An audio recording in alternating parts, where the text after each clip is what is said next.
Ok. Donc bonjour à nouveau, maintenant qu'on est enregistré. Merci d'être venu. Je vais vous faire une présentation très rapide du Centre de recherche en neurosciences de Lyon, qui a été créé en 2011 par la fusion de 8 unités de recherche qui existaient déjà à Lyon, qui étaient INSERM et CNRS, pour arriver à cette structure qui a comme tutelle l'INSERM, le CNRS, l'Université de Lyon 1 et tutelle secondaire l'Université de Saint-Étienne. On travaille étroitement avec les Hospices civils de Lyon, le Centre hospitalier du Vinatier et le CHU de Saint-Étienne. Notre but par ce regroupement de 8 laboratoires, c'était de développer une recherche vraiment pluridisciplinaire dans le champ des neurosciences, pluridisciplinaire et translationnelle. Translationnelle, ça veut dire qu'on translate les connaissances fondamentales vers des applications cliniques ou sociétales, et on s'inspire des questions cliniques ou sociétales pour mener des recherches plus amont. Donc c'est un aller-retour entre ces deux approches. Donc, une recherche sur le cerveau et ses maladies, on est dans le champ des neurosciences intégratives et cognitives, c'est-à-dire qu'on s'intéresse aux fonctions du cerveau. Et l'autre avantage de ce regroupement, et ce regroupement sur ce site aussi, c'est de regrouper toutes les forces de neurosciences, ou quasiment une grande partie des forces de neurosciences, sur le pôle hospitalier Est, pour renforcer les synergies, les interactions, optimiser les moyens et lancer des opérations de plus grande envergure. Donc, on a été créé en 2011, on a été 11 équipes, 350 personnes, et en 10 ans, on est passé à 18 équipes, 440 personnes à peu près. Ça représente 240 chercheurs, enseignants-chercheurs, hospitalo-universitaires, praticiens hospitaliers permanents, ainsi que des techniciens et des ingénieurs qui participent à la recherche en tant que personnel permanent, et à peu près 200 personnels étudiants ou embauchés en CDD pour des aspects technologiques, par exemple. On a mis en place une dizaine de plateformes. On a un accès important à la neuroimagerie. Je vais en parler. On est dans un environnement, comme vous l'avez peut-être senti, clinique assez exceptionnel, avec l'hôpital du Vinatier, l'hôpital neurologique, l'hôpital femmes-mères-enfants. On est impliqué aussi fortement dans les formations de différents types, les formations de master dans l'école doctorale, également master en neurosciences, mais master aussi dans les sciences et techniques de réadaptation. On occupe 11 000 mètres carrés. On n'est pas tous dans ce bâtiment. Les 440 personnes ne sont pas tous là. On en a à peu près la moitié ici. Les autres sont éparpillés sur le site. Je vais vous montrer dans un instant. Voilà, les diapos, je pourrais vous les passer. Elles sont accessibles. Je ne sais pas comment vous communiquer, mais je peux les rendre accessibles. Donc, la liste exhaustive des 18 équipes qui constituent le CRNL, je ne vais pas les passer en revue toutes. Certaines ont obtenu des packages importants et compétitifs de l'Europe ou nationaux, par exemple. Deux équipes émergentes qui nous ont rejoints, de chercheurs étrangers qui nous ont rejoints récemment aussi avec des packages. C'est des packages, c'est des choses qui représentent à peu près 1 million, entre 1 et 2 millions d'euros sur 5 ans. Je ne vais pas passer en revue toute cette liste, elle est longue, mais si vous piochez quelques mots-clés par-ci, par-là, vous allez voir qu'on s'intéresse à beaucoup de choses, des aspects les plus fondamentaux à des aspects sur la perception, l'attention, la mémoire, etc. Je vais y revenir dans un instant. Une autre manière de représenter nos activités, c'est de finalement illustrer la couverture que l'on a du champ des neurosciences. Les neurosciences, par nature, sont extrêmement pluridisciplinaires. Ce n'est pas que de la biologie, loin de là. Ce n'est pas non plus que de la neurologie et de la psychiatrie clinique. Il y a plein de spécialités scientifiques qui sont impliquées. La psychologie, l'ingénierie, les maths, la modélisation. Enfin, il y a vraiment une grande variété de compétences qu'on essaie de réunir dans le centre. Donc, on a une approche pluridisciplinaire, multi-échelle, c'est-à-dire qu'on essaye de comprendre le fonctionnement cérébral à plusieurs grains, à plusieurs niveaux d'exploration, des aspects les plus moléculaires et cellulaires, les plus fondamentaux, jusqu'au comportement et à la cognition. Donc, cet axe horizontal représente l'angle d'attaque des études que l'on mène sur la compréhension du cerveau. Et l'autre axe vertical, c'est notre axe translationnel vers la médecine, vers la clinique, qui essaye de développer des compréhensions des mécanismes physiopathologiques d'un certain nombre de maladies, des marqueurs diagnostiques et de nouvelles thérapies. Donc voilà comment se répartissent les équipes dans le centre. Je vais faire peut-être un focus un peu plus fort sur les équipes qui travaillent chez l'humain, les équipes qui sont plutôt en bleu ou en jaune. En jaune, elles ont une valence clinique très marquée sur la génétique du neurodéveloppement, sur l'épilepsie, sur la douleur, sur la psychiatrie ou sur la rééducation. Et en bleu, des équipes qui s'intéressent à différents processus cognitifs, perceptifs, cognitifs, variées ou de sommeil également, qui est une spécialité lyonnaise. Donc voilà en gros les grands thèmes. Quelques mots-clés pour que vous compreniez un peu sur quoi on travaille. Ce n'est pas exhaustif, hein, ce que je vous montre là. Donc, on est un centre de recherche en neurosciences intégratives et cognitives. Beaucoup d'équipes du centre, presque la quasi-totalité des équipes du centre, s'intéressent d'une manière ou d'une autre au comportement, que ce soit chez des modèles animaux de rongeurs ou chez l'humain. Le comportement est un peu le dénominateur commun de tout le monde, avec différentes facettes du comportement. Et en particulier, les aspects perception, attention, action, motricité. À notre niveau, les aspects mémoire, émotion et cognition sociale. Et également, ce que je disais tout à l'heure, les états de sommeil et de conscience, les états de sommeil, éveil et de conscience, qui est une spécialité historique de Lyon avec Michel Jouvet, qui est d'ailleurs le nom du bâtiment dans lequel on se retrouve ici. C'est le Neurocampus Michel Jouvet, en l'honneur de ce chercheur lyonnais qui a découvert, entre guillemets, le sommeil paradoxal et tout ce qui tourne autour de ça. Donc, différents aspects sur le cerveau perceptif, attentif, moteur, plastique également, puisque justement, une des propriétés du cerveau, c'est de pouvoir remodeler ses connexions et recréer de nouvelles fonctionnalités. Et donc, c'est tous ces aspects-là qui nous intéressent. Sur un plan plus clinique, préclinique, vous avez une liste exhaustive aussi de pathologies sur lesquelles on travaille dans le centre.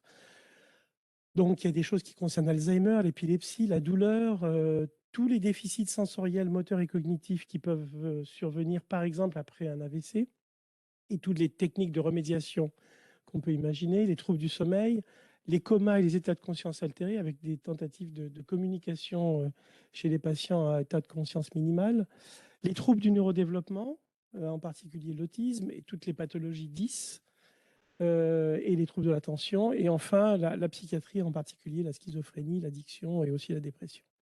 Donc voilà une liste qui est un peu en vrac hein, des choses sur lesquelles on travaille, mais on a des interactions fortes avec les cliniciens qui sont membres du laboratoire d'ailleurs, parfois chefs d'équipe. Et en fait, une des caractéristiques de ce qui se fait à Lyon, c'est qu'on travaille beaucoup sur sur des approches non pharmacologiques, à partir de nouveaux concepts, en particulier autour de la plasticité cérébrale, de nouvelles technologies et de nouvelles thérapies, donc autour d'approches de réhabilitation, remédiation cognitive, méditation également, la neurophysiologie de la méditation. La neuromodulation, c'est la stimulation électrique ou magnétique cérébrale qui permet de recréer des connexions, moduler des connexions. Les approches de type réalité virtuelle et également interface cerveau-ordinateur, neurofeedback. Voilà. Quelques mots-clés pour vous dire un peu les approches qui nous intéressent. Comment on est organisé spatialement? Ben, voilà, on est là. On est ici dans ce bâtiment Neurocampus Michel Jouvet sur le site de l'hôpital du Vinatier. Le CRNL a plusieurs antennes sur le site. Le site, c'est une zone qui va de l'hôpital neurologique jusqu'à l'hôpital psychiatrique du Vinatier, avec l'hôpital femme-mère-enfant au milieu. Des équipes du CRNL un peu réparties là, mais on est maintenant tous... Avant, on était aux quatre coins de Lyon. Hein. Jusqu'en 2019, on était vraiment aux quatre coins de Lyon, sur différents campus. Donc là, il y a un énorme regroupement qui s'est fait. On a d'autres centres de recherche en neurosciences qui sont à proximité, l'Institut des sciences cognitives Margenreau, l'Institut cellules souches et cerveau qui est en bas en vert, des plateformes d'imagerie, je vais en dire un mot dans un instant, et puis des plateformes que nous avons mis en place également sur le site. Donc voilà un peu, et un autre élément du paysage, c'est l'Institut des épilepsies, ID, que vous voyez en jaune, là, qui est un bâtiment qui est juste à côté d'une autre et qui accueille des équipes de recherche qui le bâtiment anime des interactions autour de l'épilepsie entre associations de patients, chercheurs, entreprises, et donc héberge un certain nombre d'équipes du centre. Donc voilà un peu le paysage, et on arrive là à un regroupement qui est quand même assez unique. Il n'y a pas tellement d'endroits en France et même en Europe où on a une telle concentration de recherche, de formation, de clinique, de soins et de valorisation également, parce que c'est un sujet qui nous intéresse beaucoup, la valorisation, qu'elle soit économique ou sociétale, et qui est regroupée sur un périmètre aussi restreint finalement. À terme, nous allons avoir, par ici, quand je dis à terme, la date est inconnue, mais dans quelques années, L'hôpital de rééducation qui se trouve aujourd'hui à Henri-Gabriel, au sud de Lyon, va venir migrer sur le site du Vinatier également pour avoir une concentration encore plus forte et unique, j'allais dire, de ressources cliniques et de structures de soins. Donc voilà le paysage. On est, par notre taille, on est le deuxième centre de neurosciences en France après celui de la Pitié-Salpêtrière à Paris. Bon, je vous ai dit qu'on avait mis en place une dizaine de plateformes technologiques. Il y en a un certain nombre qui concernent plutôt ce qu'on appelle de la neurobiologie humide, qui permet d'aborder des aspects cellulaires ou moléculaires du cerveau. D'autres s'intéressent plus spécifiquement à l'homme, à l'humain. Et donc, on a plusieurs plateformes, mouvement et handicap, qui permet d'avoir une analyse du mouvement et des relations entre œil, regard, main, membres, marche, etc. Qui a un objectif très diagnostique, thérapeutique et recherche, qui est localisé à l'hôpital neurologique et à l'hôpital de rééducation Lyon-Sud, Henri-Gabriel.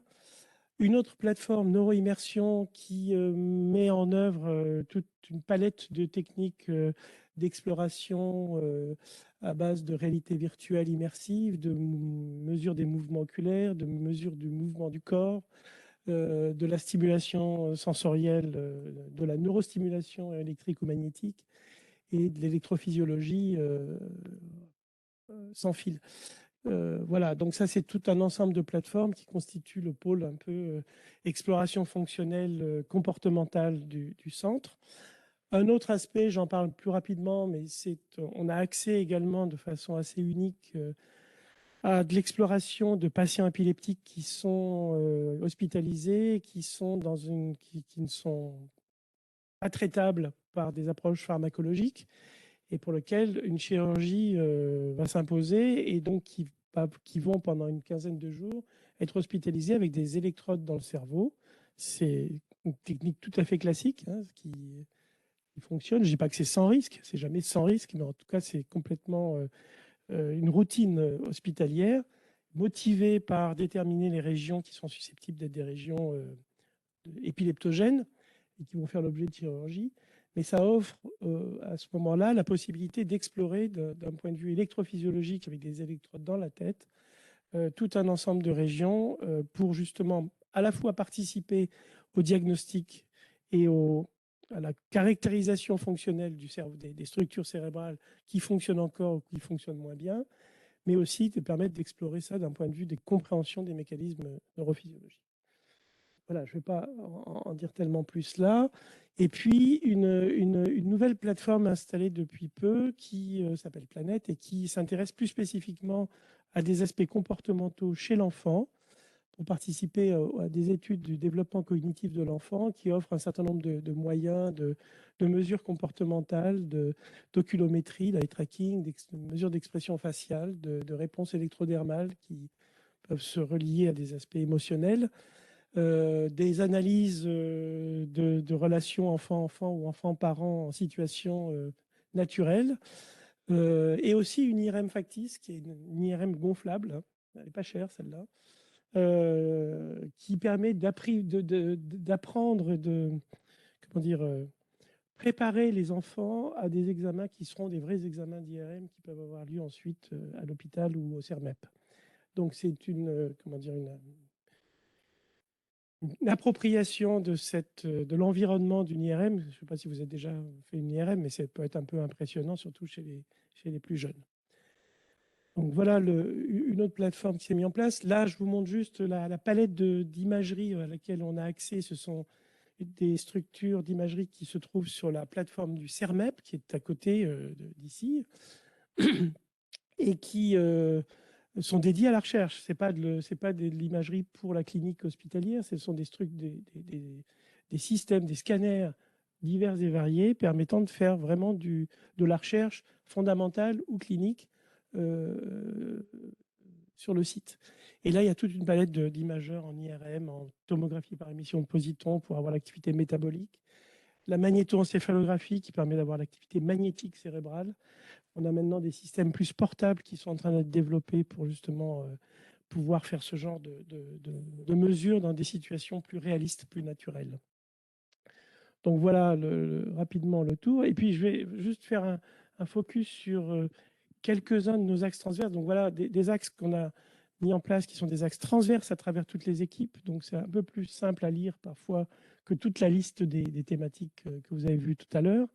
Le but de ces axes transverses, c'est d'essayer d'avoir des combinaisons d'expertise venant d'équipes différentes où chacun apporte une vue du fonctionnement cérébral ou du dysfonctionnement cérébral à son niveau d'exploration, que ce soit à un niveau très fondamental, très moléculaire et cellulaire, ou à un niveau comportemental et neurophysiologique.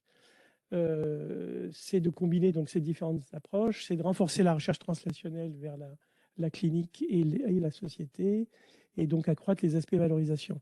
Je vous passe les quelques... Bon, les titres se comprennent à peu près bien, mais je vais insister juste sur neurodéveloppement. On a tout un ensemble d'équipes qui s'intéressent aux troubles au neurodéveloppement fondamental et typique, et aussi aux troubles du neurodéveloppement et tout ce qui peut être en lien avec les problèmes de dyslexie, dyspraxie et autres que l'on connaît, les problèmes d'attention, d'hyperactivité, l'autisme également. Donc, ce sont tout un ensemble de recherches qui se font dans ce domaine-là, en lien avec la clinique et en lien aussi avec des associations de patients.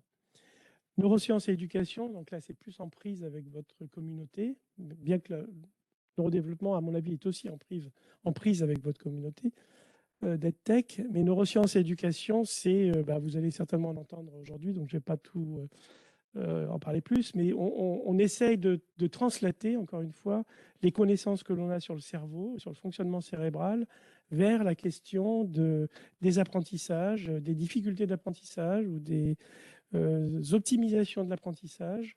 Ça passe par l'attention, par exemple. Il y a un gros programme autour de l'attention, mais il y a d'autres approches qui sont développées dans le centre autour de ça.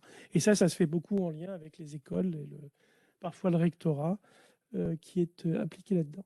Et puis le dernier point, neurosciences naturelles et naturalistiques, on veut tendre vers la compréhension du fonctionnement cérébral, non pas en laboratoire comme on le fait d'habitude, non pas à l'hôpital dans des box d'enregistrement aseptisés, j'allais dire, mais dans des situations les plus proches possibles de la vraie vie. Et ça, on veut le développer aussi bien chez le rongeur, hein, chez la souris, dans des environnements complexes de vie sociale, j'allais dire, et chez l'humain également, avec des approches qui tendent à se rapprocher le plus possible des situations réalistes. Ça peut se faire de manière artificielle avec la réalité virtuelle, mais ça peut se faire aussi dans des situations plus réelles, avec des systèmes connectés, etc. Donc il y a des tas de challenges qui viennent avec cette approche neurosciences naturelles et naturalistique. C'est un mouvement, il n'y a pas que nous hein, dans ce domaine-là, mais c'est récent. Depuis quelques années seulement, on a une tendance mondiale, j'allais dire, à essayer de revisiter nos connaissances sur le cerveau dans un environnement plus proche de ce qu'on vit tous les jours, ce qui n'est pas toujours ce qui se passe quand on est en laboratoire. Voilà, je ne vais pas vous prendre plus de temps, j'ai déjà beaucoup parlé. Merci. Si vous avez une question ou un point que vous voulez que je précise, mais sinon, on va continuer avec Magali, je crois. Les diapos, je vous les passerai via Bénédicte. Voilà. Très bien, merci. Merci beaucoup, Olivier.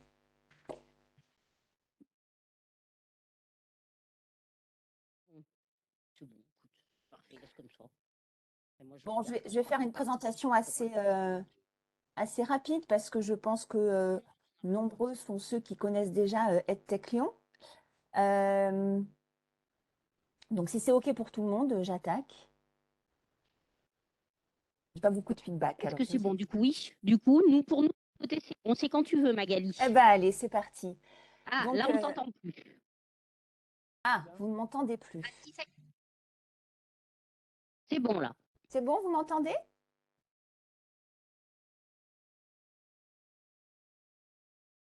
Bon.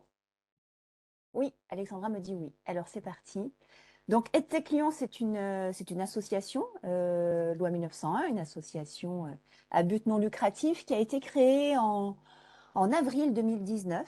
Donc, on va bientôt avoir 4 ans.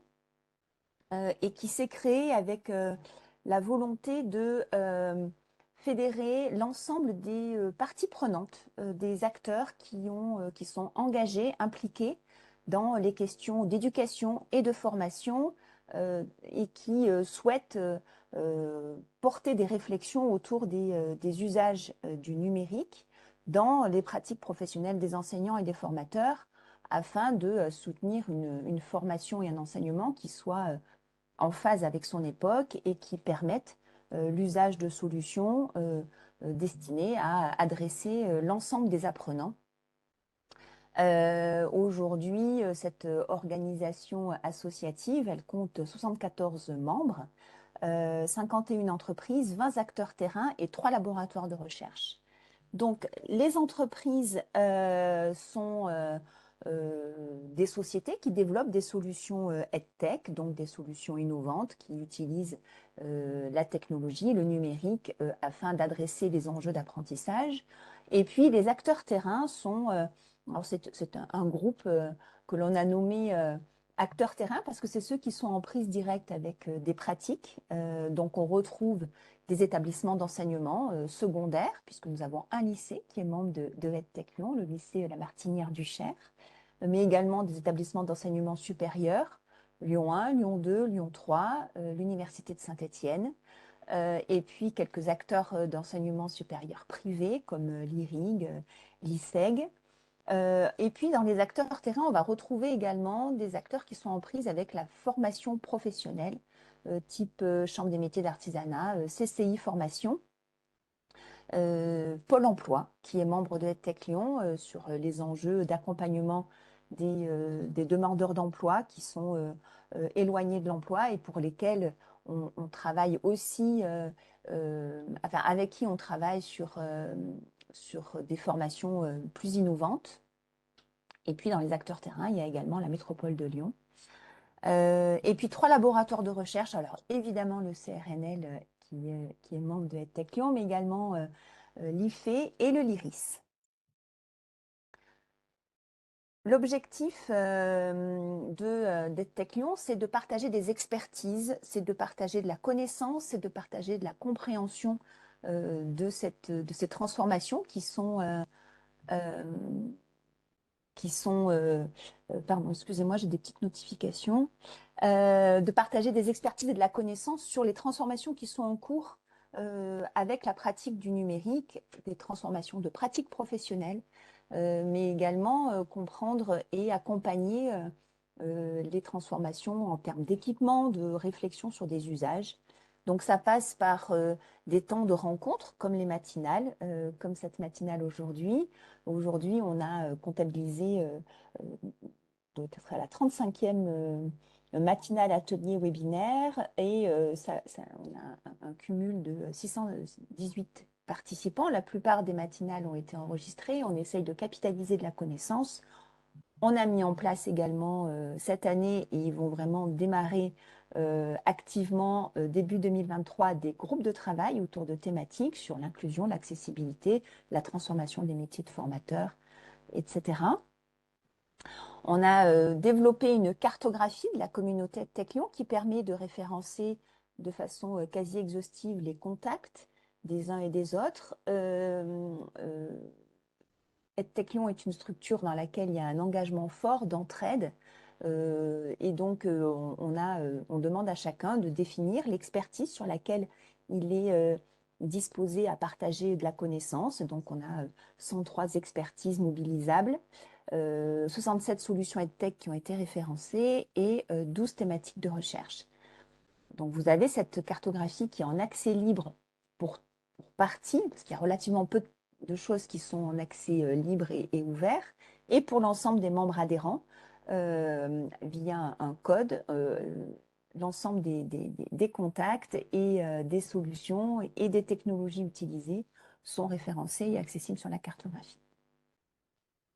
Presque pour finir, on a un événement annuel qui s'appelle le EdTech Day, qui a eu lieu pour la 2e édition au mois d'octobre, le 12 octobre cette année, qui est un temps de partage autour de pratiques innovantes d'enseignement et de formation avec l'usage de solutions EdTech. Je vous donne déjà la date pour l'année prochaine, notez-la, c'est le 11 octobre 2023, ce sera notre 3e édition. Et pour composer le programme, une bonne partie du programme est composée par un appel à contribution Donc voilà, préparez-vous déjà s'il y a des choses intéressantes que vous avez envie de partager sur l'intégration de solutions EdTech dans des pratiques professionnelles d'enseignement et de formation.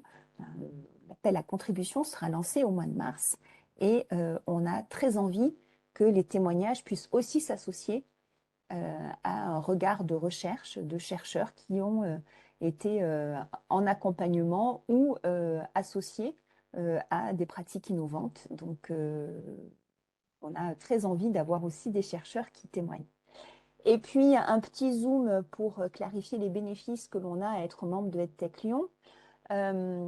Évidemment, je partagerai mon support, mais je vais faire un petit éclairage particulier pour les laboratoires de recherche et les équipes de recherche qui ne connaîtraient peut-être pas trop le collectif EdTech Lyon. Du coup, c'est un réseau qui est intéressant pour identifier des partenaires, pour trouver une voie de valorisation de ces projets, de ces travaux de recherche, pour être associé à des développements d'outils et contribuer à l'excellence des solutions qui sont développées par les entreprises et qui sont adoptées par les acteurs terrains. Et puis aussi pour être à l'écoute, être en veille sur des nouvelles problématiques, sur des sujets qui sont au cœur des enjeux concrets du terrain et peut-être sourcer là des sujets qui seraient intéressants à approfondir. Voilà, c'était ma dernière slide. Je vais rendre la main. Je m'étais promis 5 minutes. J'ai peut-être un petit peu débordé, mais Eh ben, merci Magali. merci Bénédicte. Ce que je vous propose, c'est de passer à la conférence d'Alice et Lynn, qui vont vous parler effectivement du cerveau. Alors effectivement, nous avons quand même un parti pris de vous présenter un certain nombre de choses autour des enfants, plus. Alors certains d'entre vous est également sur, travailler avec des adultes, la formation continue, etc. On ne vous a pas oublié. Tout ce qu'on vous raconte, beaucoup de choses en tout cas de ce qu'on vous raconte, de toute façon, sont valables tout au long de la vie. Après, comme vous l'a indiqué Olivier, on est un centre en neurosciences qui travaillons aussi sur le neurodéveloppement. Donc, dans le focus, effectivement, il y a un certain nombre de choses. Mais n'hésitez pas également, pendant la deuxième partie des ateliers, de bien demander aux intervenants de poser des questions par rapport à qu'est-ce qui s'applique chez. Le son est pas très bon, Bénédicte. On t'entend, mais de façon un peu assurée.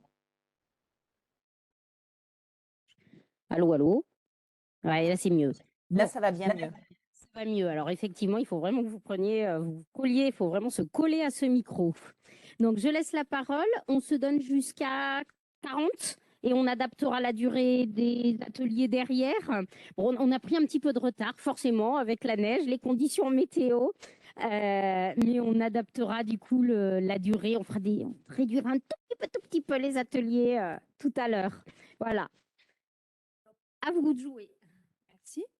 Alors, bonjour à tous. Je suis très heureuse de participer à cette matinale, malgré la neige, effectivement, qui nous rassemble donc autour de l'éducation et de la formation et l'apport des neurosciences à cette question. Donc, je vais d'abord me présenter, puis je laisserai Lynn se présenter ensuite. Donc, moi, je suis Alice Gomez, je suis enseignante-chercheuse ici au CRNL depuis 1 an et je suis aussi chargée de mission éducation inclusive à l'INSPE, donc l'Institut de formation des maîtres de Lyon, où je coordonne notamment la formation des enseignants spécialisés et le master éducation inclusive. Donc, on a aussi des masters en enseignement. Je l'ai fait. C'est bon ou pas? Je ne suis pas déconnectée là-bas?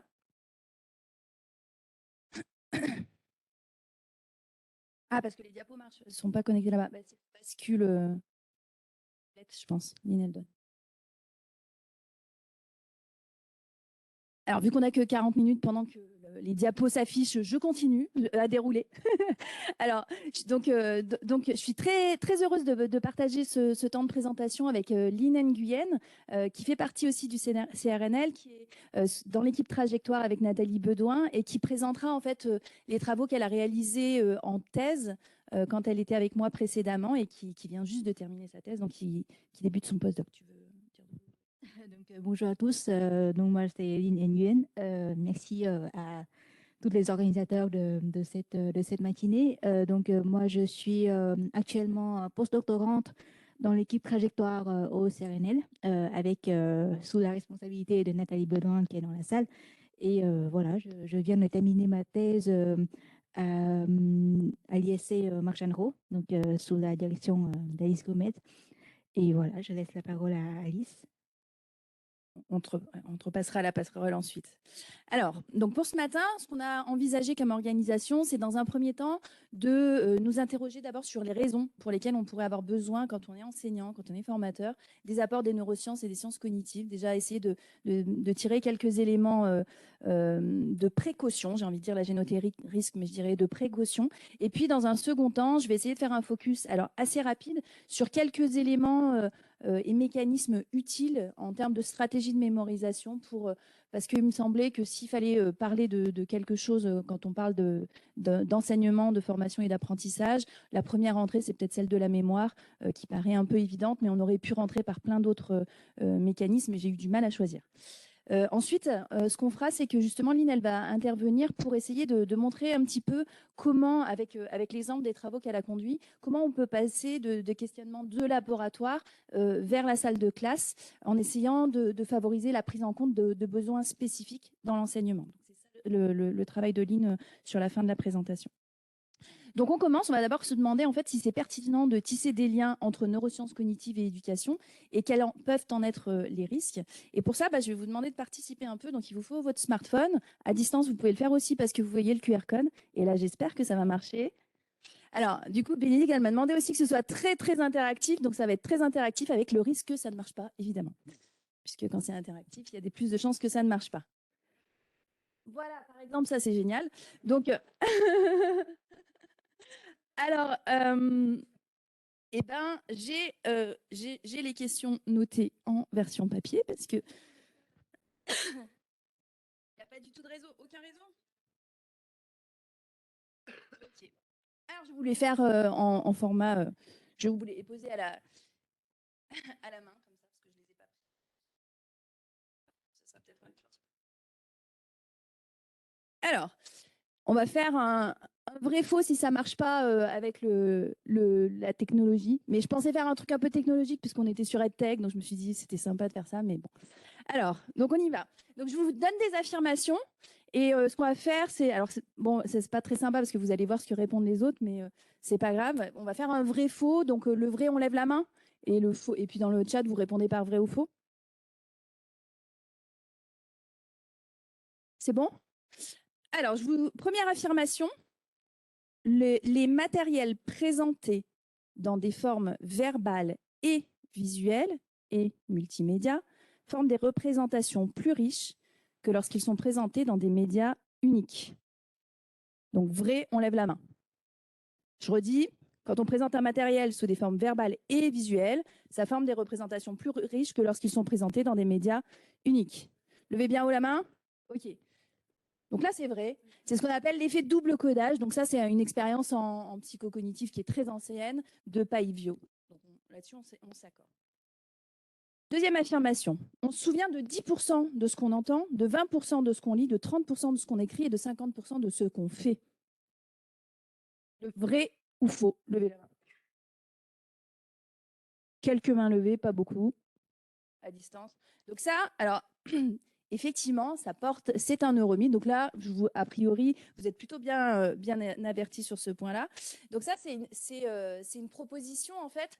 Ce qui est faux dans cette proposition, c'est plutôt les aspects chiffres, le pourcentage, en fait, qui est proposé. C'est-à-dire qu'effectivement, ça s'appuie sur des théories comme, par exemple, la cognition incarnée, avec le fait d'engager davantage le corps. Mais par contre, cette proposition des 10%, des 20%, ça, c'est associé à aucune étude. Et pourtant, quand on retrouve ça, par exemple, sur Internet, souvent, c'est lié à des études un petit peu...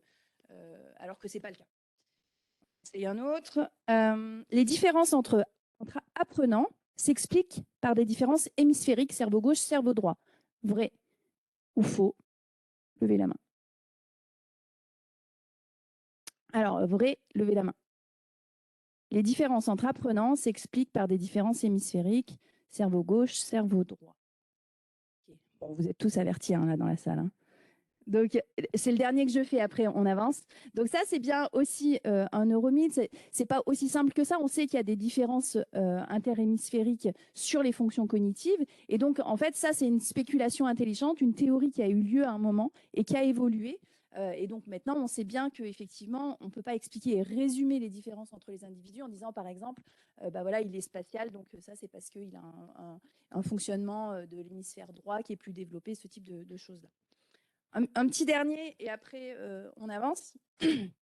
L'intelligence n'est pas unique, mais peut se développer selon plusieurs formes ou types. Logico-mathématique, verbo-linguistique, spatiale, intrapersonnelle, interpersonnelle, musicale ou kinesthésique. Vrai, levez la main. Faux, levez la main. Donc ça, c'est vrai, plus majoritairement dans la salle. Ok. Donc ça, c'est cette théorie-là, elle paraît au premier abord assez plausible. C'est la théorie d'Howard Gardner qui a été proposée en 2009. Et elle est assez rassurante parce que on peut se dire qu'on a des performances qui sont moins bonnes dans un domaine particulier et que du coup, on va quand même pouvoir performer dans d'autres domaines.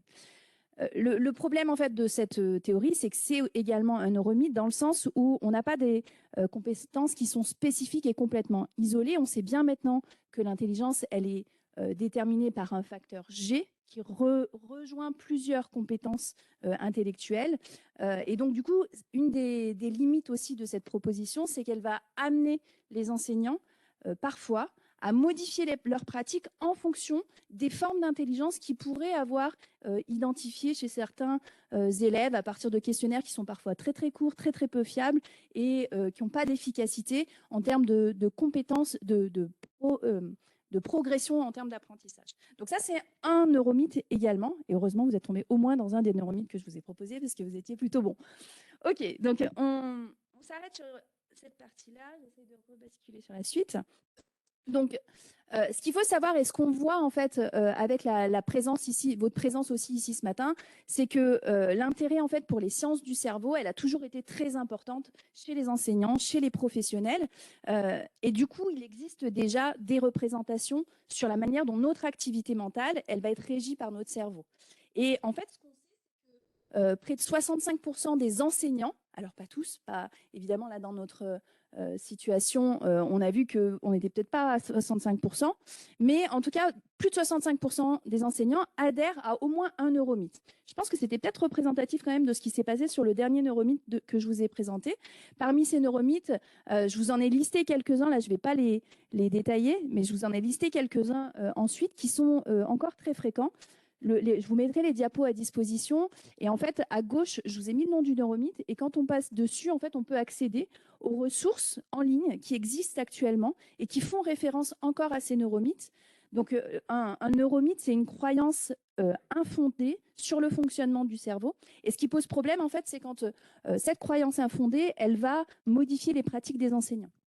Et par exemple, pour les styles d'apprentissage, là où les intelligences multiples, je vous disais que c'était quelque chose qui était infondé. Et en fait, le premier lien, il renvoie sur un site de formation de l'Académie de Besançon pour les enseignants formateurs en SVT. D'accord ? Donc, c'est encore présent à la fois dans les médias et aussi très présent dans les instituts de formation qui accompagnent les enseignants. Et à droite, je vous ai mis à disposition en fait, des liens vers des articles scientifiques qui vous permettent de déconstruire et de comprendre en détail pourquoi est-ce que ça constitue un neuromythe et quelles sont les connaissances qui ont été apportées. Donc, si vous voulez aller fouiller, là, je vous en ai mis pas mal. Donc, les 8 formes d'intelligence de Gardner, la dominance hémisphérique, la pyramide des apprentissages qu'on a fait tout à l'heure, dans lequel vous n'êtes pas tombé, le cerveau qui est multitâche, notamment pour les femmes, apparemment, le dualisme émotion-raison. Voilà, je vous en ai mis plein et vous aurez la possibilité d'aller fouiller un petit peu tout ça après, si vous voulez, à partir du diaporama.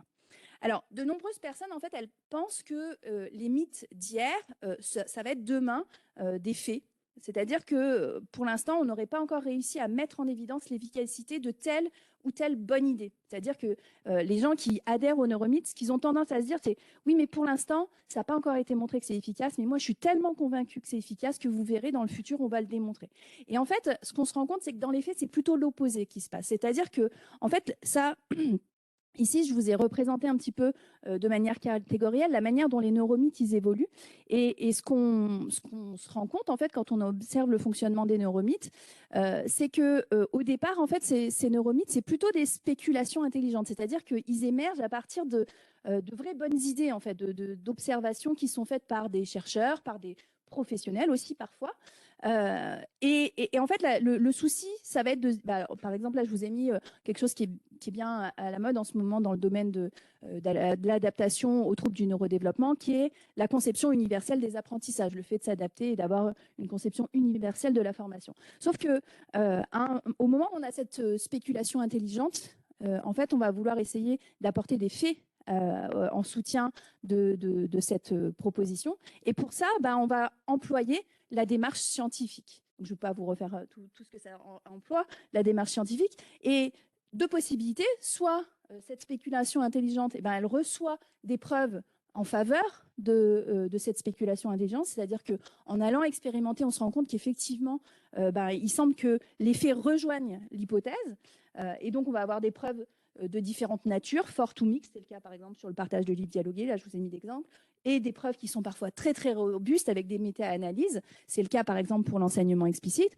ou alors au contraire, malgré des expérimentations qui se mettent en œuvre, on n'a pas de preuves en faveur de ce qui est proposé, ou au contraire, on a des preuves dans le sens opposé. Et là, par exemple, je vous ai mis l'exemple de Open Dyslexic Typographie, qui n'est pas une typographie qui favorise la lecture pour les dyslexiques, contrairement à ce qui est prôné parfois dans certaines universités.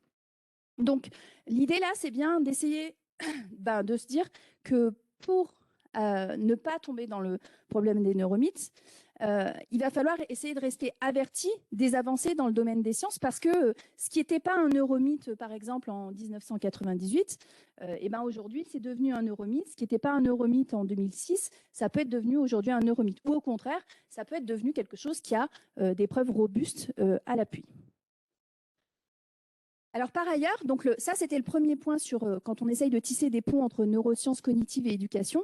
Le deuxième phénomène auquel il va être important d'être vigilant, c'est le phénomène qu'on appelle le neuroenchantement. Donc c'est quelque chose qui est très présent aussi quand on essaye de tisser des liens entre neurosciences et éducation, en raison notamment de la surmédiatisation de ces questions. Et les médias, alors pas forcément en étant conscients, ils ont tendance un peu à surfer sur ce biais cognitif qui est présent chez le grand public et chez les enseignants. Le neuroenchantement, c'est quoi? En fait, c'est une forme de crédulité qui va être induite spécifiquement par le langage, les images ou les méthodes qui sont issues des neurosciences.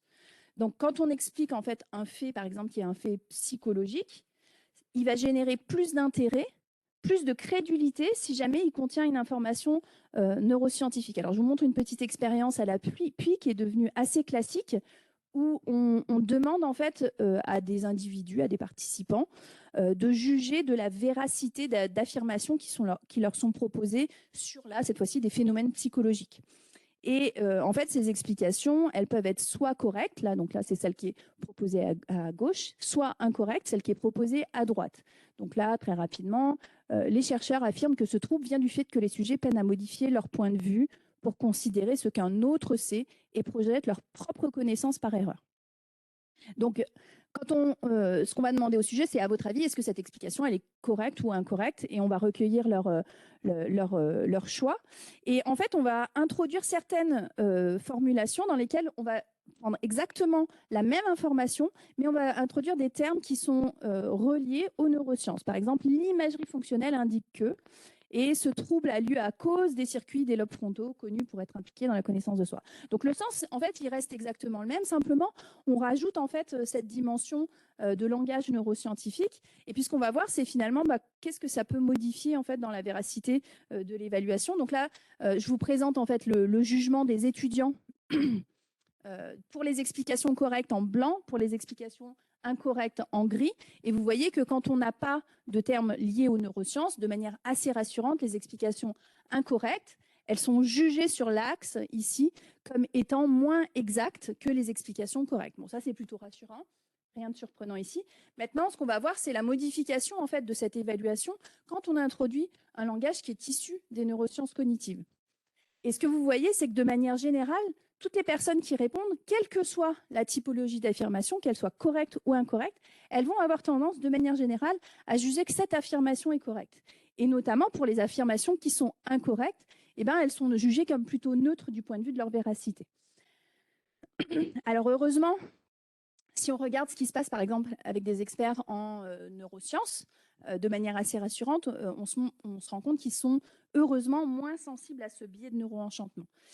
Mais les enseignants, les personnes du grand public, en fait, qui sont principalement concernés en fait, par cette catégorie des novices que je vous ai montré tout à l'heure, qui sont a priori pas tous des experts, ils sont peut-être pas tous en mesure de prendre le recul qui est nécessaire pour juger en fait, de l'utilité d'un résultat pour leur pratique éducative si on rajoute en fait, ce phénomène de neuroenchantement.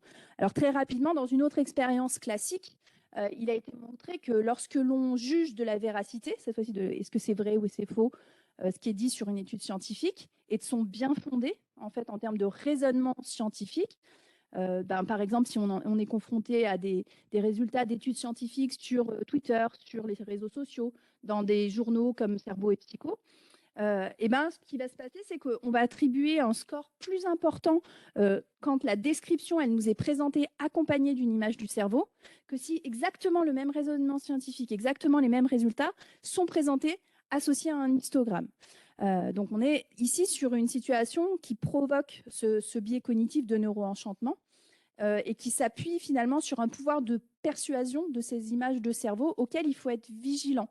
L'idée, c'est que en fait, ces images de cerveau, elles pourraient donner un peu de corps, de forme à des phénomènes cognitifs qui sont complexes, qui sont parfois abstraits et qui du coup vont générer chez nous une espèce d'affinité par la simplification d'un phénomène qui est complexe. Donc cette aisance, en fait, elle peut nous donner l'impression qu'on a mieux compris et nous amener donc à adhérer davantage à des explications, des raisonnements scientifiques qui n'ont pas plus de véracité derrière. Donc ça, c'était le deuxième point sur lequel je voulais attirer votre attention, c'était ce phénomène de neuroenchantement. Enfin, un troisième point de vigilance avant de commencer la présentation, c'est celui de l'application erronée des neurosciences à l'évaluation des pratiques. Alors ça, je pense que peut-être vous y êtes également un peu averti, comme c'était le cas tout à l'heure sur les neuromythes. Donc là, ce que je vous présente, c'est une des premières études qu'on va dire de neuroéducation, qui s'est intéressée en fait à une méthode ou à des conditions qui vont favoriser un meilleur apprentissage chez les enfants. Ici, ce que ce jeu sérieux éducatif Fast Forward y visait, c'était à rééduquer les troubles du langage oral et écrit en utilisant des entraînements auditifs et langagiers. Donc cette recherche, elle a été conduite par des chercheurs qui sont très sérieux et très connus dans leur domaine, Temple et collaborateurs, et qui vont publier dans un journal de référence dans ce domaine-là, PNAS, avec une méthodologie qui est très sérieuse. Donc ce qu'ils ont fait, c'est qu'ils se sont intéressés aux conséquences sur le cerveau de leur entraînement. Pour ça, ils ont effectué une étude avec 20 dyslexiques, donc un échantillon qui est tout à fait décent. Ils ont suivi la rééducation Fast Forward, ces dyslexiques, 100 minutes par jour, 5 jours par semaine pendant 4 semaines. Donc un entraînement très intensif. Et ils ont évalué de manière tout à fait scientifique. Et ce qu'ils vont montrer, en fait, c'est que suite à la rééducation, et vous pouvez le voir là sur la diapo, je vous l'ai mis, les activations dans les régions temporaux, pariétale et gauche, ouais, elles se sont considérablement augmentées. Elles ont augmenté alors que c'est des régions qui sont connues pour être impliquées dans la lecture. Et donc cette étude-là, en fait, ce qu'elle va faire, c'est qu'elle va marquer le début d'un courant qui vise à établir l'efficacité de divers entraînements, de différentes thérapies, rééducation ou de programmes éducatifs par la mise en évidence des effets avec des techniques d'imagerie cérébrale telles que l'IRM ou l'EEG, au travers de ces modifications cérébrales introduites. Alors, est-ce que vous voyez un petit peu la limite que j'essaye de vous pointer là? Non? Pas bien? Je vois des noms. Ça m'arrange, hein? Tant mieux. Parce que déjà, vous étiez trop bon sur les neuromythes. Ok. Alors, si c'est au premier abord, les résultats, ils semblent super convaincants et très intéressants. Ils ont aussi potentiellement, ils peuvent induire en erreur une personne qui ne serait pas un chercheur, je dis bien attention, un chercheur, en déplaçant de manière inappropriée ce qu'on appelle la charge de la preuve de l'efficacité d'une intervention sur le terrain cérébral. D'ailleurs, les vendeurs du logiciel Fast Forward, eux, ils ne sont pas trompés, ils vont surfer sur ce phénomène-là, ils vont mettre des titres assez aguicheurs. Fast Forward recable le cerveau, recherche sur la neuroplasticité du cerveau. Et donc, en fait, ce qui se passe ici, c'est ces résultats-là, ils sont très intéressants pour les chercheurs en neurosciences parce que les modifications cérébrales qui sont induites, elles nous permettent de mieux comprendre les mécanismes cérébraux qui sont en jeu. Mais pour un enseignant, pour un formateur, l'unique observation d'une modification du comportement va être une preuve de l'efficacité d'une méthode. Donc la modification du comportement de l'enfant dyslexique en train de lire et pas la modification de l'activité de son cerveau. Sans modification du comportement, on ne peut rien conclure en termes d'apprentissage. Et c'est d'ailleurs, alors pour le coup, je vais un petit peu plus loin juste pour les chercheurs, eux, ils vont bien montrer par ailleurs dans une autre étude l'efficacité de leur procédure sur le comportement. Mais il faut avoir cette vigilance-là de se dire que ces résultats, ceux-là, ils ne sont peut-être pas directement en contact avec les questions d'éducation. Parce qu'à l'inverse, si on n'observe pas de modification comportementale et qu'on observe ces modifications cérébrales, finalement, la rééducation fast-forward, elle ne nous intéresse pas en tant qu'éducateur, en tant que formateur. Nous, ce qu'on veut, c'est que le comportement s'améliore en termes de lecture. Si on observe une modification sur le plan comportemental et à l'inverse sans modification sur le plan cérébral, là, ça nous intéresse quand même si ça ne modifie pas le cerveau, mais que ça modifie le comportement, et à ce moment-là, ça sera pertinent. Donc, ce sera pertinent, mais ça ne bénéficie, il n'y aura pas de biais de neuroenchantement, j'ai envie de dire. Voilà, donc pour résumer cette première partie, quand on cherche à tisser des ponts entre neurosciences cognitives et éducation, il va falloir être vigilant aux neuromythes qui sont positifs parce qu'ils démontrent en fait l'intérêt des neurosciences cognitives par les enseignants, les formateurs, mais qui peuvent nécessiter un esprit critique en permanence réactualisé. Il faut être vigilant au phénomène de neuroenchantement qui est un biais cognitif maintenant qui commence à être bien connu. Et puis surtout, il faut être vigilant à l'application erronée des neurosciences à l'évaluation des pratiques. Et je pense que le fait d'être ici aussi avec des partenaires qui sont dans le domaine des neurosciences, c'est un atout pour les personnes qui s'intéressent aux apports des neurosciences pour les pratiques d'enseignement et de formation. Donc, il y a deux types de manières de tisser des ponts entre neurosciences cognitives et éducation. Il y a des recherches en fait qui vont permettre de tisser des ponts qui sont assez directs entre le niveau des neurosciences, cerveau, neurones transmetteurs, et celui de la classe, de l'apprentissage de l'élève, des méthodes d'enseignement. Ça va être toutes les modifications qui vont, par exemple, faire référence au phénomène de sommeil, d'alimentation ou d'activité physique où les processus biologiques vont induire des modifications sur les mécanismes d'apprentissage. Mais dans la plupart des cas, et dans beaucoup de présentations, par exemple dans les ateliers que vous allez voir tout à l'heure, le lien en fait entre les actions des enseignants et puis le niveau des neurosciences, il se situe plutôt avec un lien qu'on va dire indirect entre ces différents niveaux d'analyse et qui passe par l'analyse et la compréhension du comportement pour établir un pont entre neurosciences et éducation. Et à ce moment-là, on va passer par le niveau d'analyse intermédiaire qui est celui de la psychologie cognitive et celle du comportement, et pour essayer d'étudier finalement quelles sont les conditions dans lesquelles l'apprentissage va se réaliser ou pas. Donc, après cette petite introduction sur le lien, ce que je vous propose maintenant, c'est de partir d'un exemple pour vous présenter quelques pistes de connaissances qui pourraient être intéressantes à implémenter dans la salle de classe et qui s'appuient sur des données qui sont bien fondées sur les preuves, très solides. Et je vais essayer à la fois d'avoir des illustrations sur le plan de la psychologie cognitive et sur les mécanismes biologiques qui les sous-tendent. Donc, pour faire ça, on va partir de... Alors, ça ne marche pas, je vais zapper le QR code, mais ce n'est pas grave, vous allez pouvoir répondre en direct, ça marche aussi. On va partir d'un exemple d'une activité sur le raisonnement logique pour vous montrer à quel point, finalement, cette mémoire, elle est importante, elle est au centre de tout. Donc, ici, vous avez une activité qui est quand même une activité d'assez haut niveau. Donc, peut-être vous la connaissez, cette expérience de Vason. Si vous connaissez, tant mieux, vous répondrez juste. Donc, on a une règle de raisonnement logique Et on a 4 cartes qui nous sont présentées. Identifier, retournant le de cartes.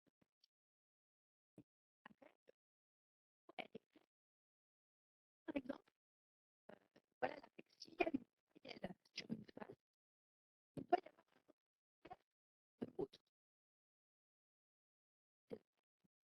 Et ce que je vous demande, c'est de m'indiquer pour les cartes que vous devez retourner pour vérifier. Je me permets d'intervenir, pardon. Le son est à nouveau tout haché. Alors, je ne sais pas si c'est un problème de micro ou si c'est de notre côté. Et de me coller plus au micro. Là, c'est mieux. C'est bon. Ok. Alors, on va faire J'ai l'impression qu'on ne m'entend pas. clair. Vous avez le temps de réfléchir?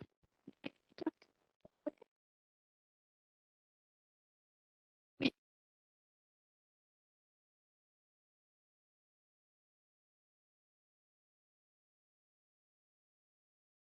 On va être 2 minutes d'avoir de réfléchir à ce que vous avez vraiment. Vous pouvez répondre dans le chat à vos réponses. Des fois que ça marche. Est-ce que c'est mieux là? Ouais, je pense que c'est mieux. Moi, je m'entends. Oui, ça y est, le son est revenu. Merci. Alors, on va faire en levée de main. Je vais pointer les cartes. Vous levez la main si vous pensez qu'il faut la retourner. Attention, il faut retourner le moins de cartes possible. Donc, il ne faut pas retourner des cartes qui sont inutiles. OK? Qui pense qu'il faut retourner cette première carte? Ceux qui ne lèvent pas la main, ça veut dire que vous pensez qu'il ne faut pas la retourner. Hein? OK? Qui pense qu'il faut retourner cette carte? OK? Qui pense qu'il faut retourner cette carte? Qui pense qu'il faut retourner cette carte? OK, donc là, c'est un petit peu... Alors, très honnêtement, j'ai du mal à savoir s'il y avait une carte qui était préférée. Je pense que la A était préférée. Mais globalement, vous avez répondu un petit peu sur toutes les cartes ensuite, mais de manière moins importante que sur la A. Donc, quand on est sur ce type de situation-là, il n'y a que 2 cartes qui sont utiles à retourner. Alors, je vais vous expliquer pourquoi, parce que du coup, sinon, il va y avoir de la frustration. Effectivement, la A, vous aviez raison, c'est une voyelle, donc on la voit, et on va vouloir vérifier si derrière, on a effectivement un nombre pair. Si on avait un nombre impair, alors la règle ne serait pas respectée dans le monde, et donc du coup, ça ne marcherait pas. Okay ? Cette deuxième carte, on n'a pas besoin de la retourner. Pourquoi? Parce que si de l'autre côté, on a une consonne, eh ben, la règle ne dit rien sur ce qui se passe dans le monde quand il y a une consonne. D'accord? Donc, on n'a pas besoin de la retourner. Et du coup, là, c'est la même logique. La règle ne dit rien sur ce qui se passe dans le monde quand j'ai une consonne. Et la dernière, en fait, c'est utile de la retourner parce que si de l'autre côté, j'ai une voyelle, si j'ai une voyelle, alors de l'autre côté, j'ai un nombre impair. Et à ce moment-là, ma règle est infirmée. D'accord? Donc, on voit en fait que dans cette situation, on a un biais de raisonnement cognitif qui est assez classique, puisque quand on fait cette proposition, ça c'est une expérience ancienne, hein, c'est l'expérience de Vason de 66, on a 10% de réponses qui vont pouvoir identifier les deux, et la majorité des gens vont répondre que la carte A, notamment parce qu'on a ici un phénomène que les chercheurs connaissent bien, qui est le biais de confirmation d'hypothèse, c'est-à-dire qu'on va plutôt essayer de confirmer l'hypothèse plutôt que d'infirmer une hypothèse dans le monde. Alors maintenant, je vais arriver à la raison pour laquelle je vous présente cette expérience. Je vais vous représenter exactement le même type de raisonnement, mais cette fois-ci, donc déjà la première conclusion, c'est que pour raisonner, on va devoir inhiber certaines de nos intuitions et donc faire attention à nos biais cognitifs. Et la deuxième notion, c'est que nos connaissances, elles vont améliorer notre pensée logique. Le fait d'avoir des connaissances préexistantes sur une situation, sur notre environnement, c'est quelque chose qui va nous aider à raisonner. Et le raisonnement pur, il est extrêmement complexe, comme on a pu le voir quand on était sur des lettres et des chiffres. Ici, ce que je vous propose, c'est une situation que peut-être vous connaissez bien. Après la Coupe du Monde en Angleterre, ils ont peut-être eu ce type de situation. La règle, c'est pour aller boire de la bière dans un pub, il faut que j'ai plus de 18 ans. D'accord ? Ça, c'est quelque chose qui fait appel à des connaissances contextuelles pour vous. Et si vous êtes finalement agent de police et que vous devez vérifier si cette règle, elle est respectée ou pas. Vous rentrez dans le pub, vous voyez une personne avec une bière, une personne de 31 ans, une personne avec un soda et une personne de 17 ans. Qui est-ce que vous allez contrôler?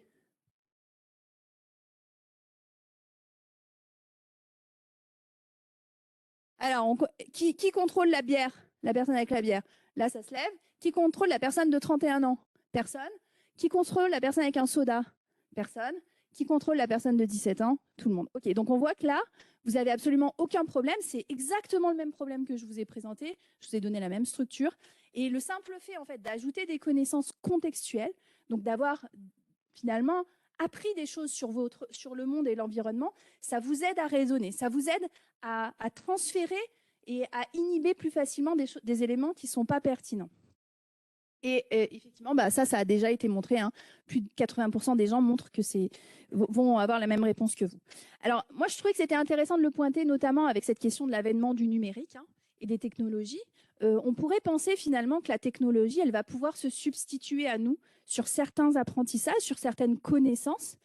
Mais en réalité, on voit bien que quand notre raisonnement, il n'est pas inscrit dans des connaissances préalables, il est plus susceptible de basculer sur des erreurs de raisonnement, des biais cognitifs. Donc, ça va être intéressant quand on inscrit finalement dans une formation, dans l'éducation, de toujours avoir à l'esprit que pour raisonner, on a besoin de notre mémoire, on a besoin de connaissances et qu'on ne peut pas externaliser ces connaissances avec Internet. Ce n'est pas possible, il va falloir les avoir internalisées pour pouvoir les maîtriser et se les approprier et les utiliser dans le raisonnement. Donc là, on a vu tout à l'heure que Olivier nous montrait qu'au sein du laboratoire, en fait, il y avait plein d'équipes qui travaillaient sur différentes thématiques, perception, action. Quand on fait n'importe quelle activité d'éducation ou de formation, en fait, on va mobiliser énormément de fonctions cognitives. Donc, dans la tâche de Vason, par exemple, on aurait pu penser qu'a priori, ce qui était extrêmement important, c'était le raisonnement comme activité cognitive. Mais en fait, on se rend compte que chacune de nos activités, elle va pouvoir mobiliser du langage, de la motricité, des fonctions exécutives, de la cognition sociale, de l'attention, et ce n'est pas exhaustif, hein, et puis de la mémoire. Et donc là, ce que je vous propose, c'est d'aller un petit peu plus en détail sur les aspects de mémoire.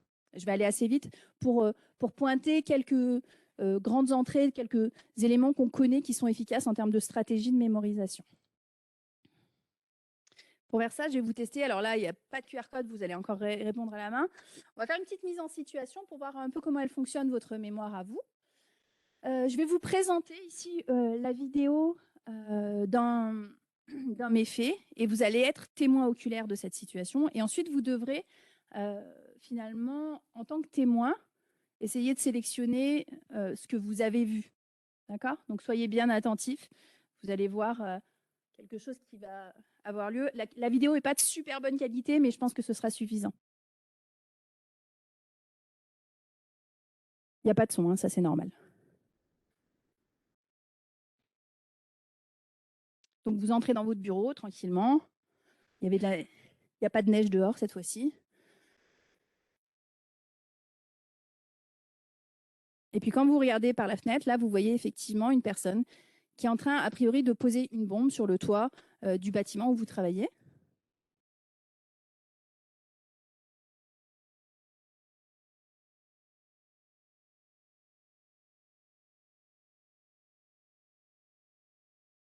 OK.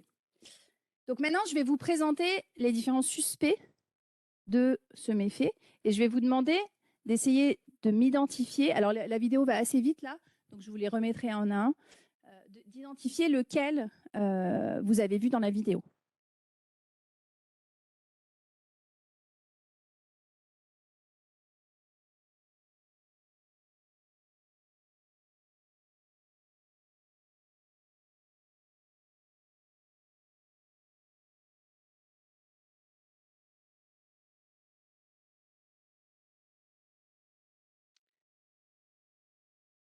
Alors, voilà, voilà nos 6 suspects.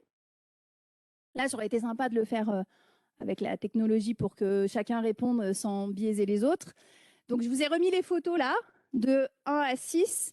Je vais faire un petit peu comme tout à l'heure, même si effectivement, forcément, vous répondez en étant biaisé par ce que disent les autres, mais bon, tant pis. Qui pense que c'est... Levez la main, ceux qui pensent que c'était le numéro 1. OK. Levez la main, ceux qui pensent que c'était le numéro 2 que vous avez vu dans la vidéo. Levez la main, ceux qui pensent que c'était le numéro 3 dans la vidéo.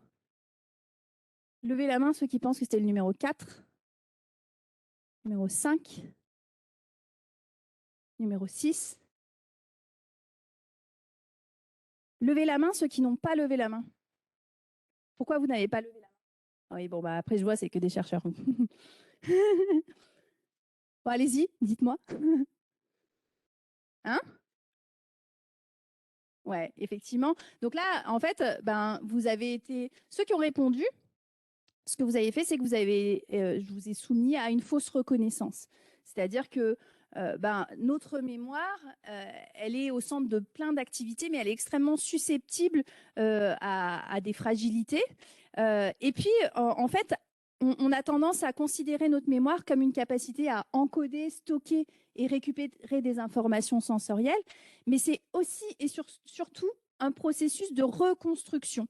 C'est-à-dire qu'en fonction des informations dans notre environnement actuel, à un moment donné, eh ben, ce qu'on va récupérer en mémoire et la manière dont on va analyser ce qu'on a vu précédemment peut être modifié. C'est-à-dire qu'on va reconstruire nos connaissances.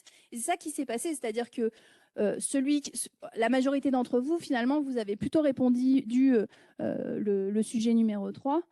Parce que c'est celui qui se rapproche peut-être le plus de celui qui était dans la vidéo qui a été présentée. Et donc, vous avez essayé de rechercher à partir de fragments de votre mémoire et à partir de ce qui vous était proposé ici dans votre environnement, à faire correspondre les informations et à récupérer cette information. Donc l'idée finalement, c'est de se dire que quand on connaît bien le fonctionnement de notre mémoire, quand on connaît ses limites, et peut-être quand on connaît un peu plus les stratégies qui sont utiles, on va pouvoir peut-être améliorer et optimiser les performances des apprenants dans l'éducation et la formation. Et du coup, le fonctionnement de notre mémoire, il suit quand même 3 phases. Une phase d'encodage, où on va finalement, comme vous l'avez fait là pendant la présentation de la vidéo, saisir l'information et la mettre en mémoire. Et ça peut se faire de manière volontaire. Tout à l'heure, vous l'avez fait de manière volontaire. Je vous avais dit attention, vous allez regarder, puis je vais vous demander après de le récupérer. Puis il y a peut-être des informations que vous avez encodées de manière plutôt involontaire dans la vidéo, dans l'information. C'est-à-dire que vous n'aviez pas pour but de les mémoriser, mais votre cerveau, quoi qu'il en soit, il fait des traces de ce qui est en train de se dérouler dans votre environnement. Ensuite, il y a une deuxième phase sur laquelle on va revenir tout à l'heure, qui est la phase de stockage, de consolidation. C'est le moment où, justement, ont lieu des processus biologiques qui sont bien connus, dont on va revenir dessus tout à l'heure, qui permet en fait de fixer cette information dans notre cerveau et de construire une trace mnésique de cette information. Et puis la dernière étape, c'est l'étape de récupération. C'est le moment où finalement, je vous présente les différents suspects. Je vous dis, bon, alors c'était qui est-ce qui était dans la vidéo? Essayez de récupérer l'information que vous avez vue tout à l'heure. Cette récupération, elle peut être explicite. C'est le cas quand je vous demande, est-ce que vous pouvez me dire qui vous avez vu dans la vidéo?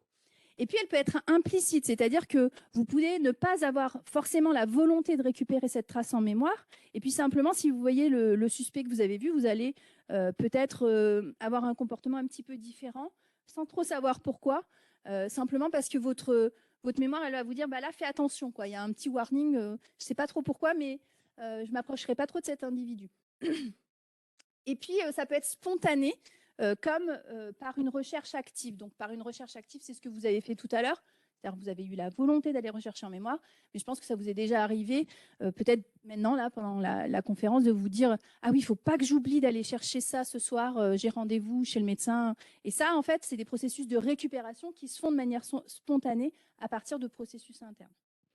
Donc là, maintenant, ce que je veux faire, c'est essayer de vous montrer plutôt des effets, plutôt que des modèles théoriques, des effets qu'on connaît sur chacune de ces phases, sur l'encodage, le stockage et la récupération.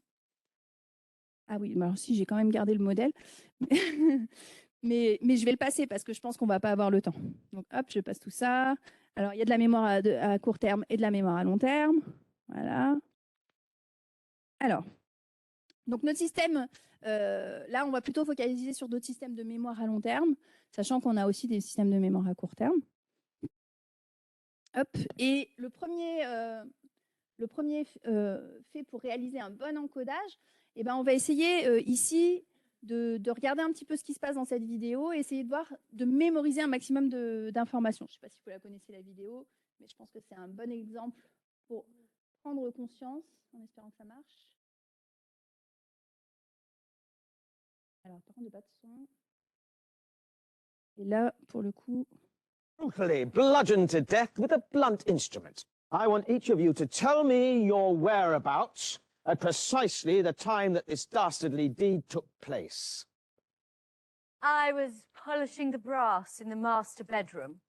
I was buttering his lordship's scones below stairs, sir. I was planting my petunias in the potting shed.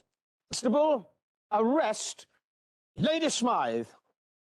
But how did you know? Madam, as any horticulturist will tell you, one does not plant petunias until May is out. Take her away. Clearly. Donc là, en fait, on a le policier là, qui essaye d'identifier dans la somme des différents suspects qui est responsable du meurtre de la personne qui est au milieu. À votre avis, est-ce que vous avez compris au niveau de l'anglais, qui est-ce qu'il a jugé comme étant le suspect? Tel qui est tout... La dame, hein, on est d'accord? Est-ce que vous avez noté quelque chose de supplémentaire? Oui. Qu'est-ce qui a changé? Alors, l'ours, vous aviez vu que l'ours, il avait changé? Et quoi d'autre? Le bouquet de fleurs? Et le rouleau du monsieur? Et l'horloge qui est là, qui a changé? Ok, donc il y a eu des modifications.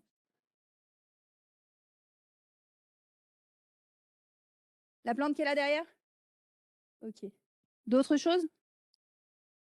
Et le policier là? Et tout à l'heure, il était droitier. Donc, vous avez noté pas mal de différences. Hop. Alors, il y avait 21 changements, en fait, dans la vidéo. Donc, même si vous en avez noté 4 ou 5, bah, votre cerveau, il n'est pas capable de voir toutes ces modifications au moment de l'encodage. Donc, Clearly, somebody in this room murdered Lord Smythe. voilà ce qui se passe who, vraiment dans at la vidéo. precisely 3:34 this afternoon, was brutally bludgeoned il a to death changé. with a blunt instrument. I want each of you to La tell personne qui est me morte, your son- whereabouts at precisely the time that this dastardly deed took place. I was polishing the brass in the master bedroom. I was buttering his lordship's scones below stairs, sir. I was planting my petunias in the potting shed. Constable, arrest Lady Smythe. Ok, donc en fait, là, l'idée, c'est que pour que une information elle soit encodée en mémoire, il faut avoir une orientation de notre attention sur la cible de cette information. Et peut-être ça, c'est un des mécanismes les plus importants quand on essaye d'identifier ce qui va être important en tant qu'enseignant et formateur, c'est d'être capable d'orienter l'attention vers la cible qui est pertinente à un moment donné. Or, notre attention, eh ben, elle est limitée, elle peut traiter qu'un nombre réduit d'informations. Là, vous avez réussi à identifier effectivement certains éléments, mais clairement pas les 21 changements qui ont eu lieu dans la salle, moi-même pas du tout, alors que je savais qu'ils étaient là. Elle va être fluctuante dans la journée et puis elle peut être sensible aux interférences qui sont externes ou internes. Donc externe, ça va être est-ce que effectivement il y a quelqu'un qui parle en même temps que vous êtes en train de regarder la vidéo, et interne, ça va être vos pensées, par exemple, être perturbé par une pensée au moment où vous êtes en train de regarder. Ça peut être des exemples.